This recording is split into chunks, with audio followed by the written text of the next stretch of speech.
Sir உங்க கிளாஸ்ல இன்னொரு விஷயம் சொல்லிக்கிறேன். ஆக்சுவலா இப்ப நீங்க கிளாஸ் வந்து இந்த டைம்னா, இந்த டைமோட முடிஞ்சது அப்படின்றது இல்லாம, இந்த எக்ஸ்ட்ரா டைம் குடுக்குறீங்க பார்த்தீங்களா? இது வந்து ஒரு பெரிய ஒரு ப்ளஸ் பாயிண்ட் சார்.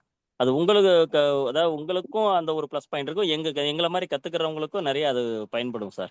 ஏன்னா 1 மணி நேரத்துல கண்டிப்பா. முடிஞ்சிரும் அப்படின்றது இல்லாம, அந்த டைம் பார்க்காம ஆக்சுவலா அந்த 2nd கிளாஸ்லாம் 11 மணி வரைக்கும் போச்சு. அதெல்லாம் ம். வந்து அந்த அளவுக்கு சொல்லிக் குடுப்பாங்களா அப்படின்றது தெரியாது. வேற எதுலயுமே இந்த மாரி இல்லன்னு நெனைக்கிறேன். உங்க கிளாஸ்ல தான் ஃபர்ஸ்ட் உண்மதான். டைம் இந்த மாரி நடந்திருக்கு. அதுல ரொம்ப சந்தோஷம் உண்ம. சார்.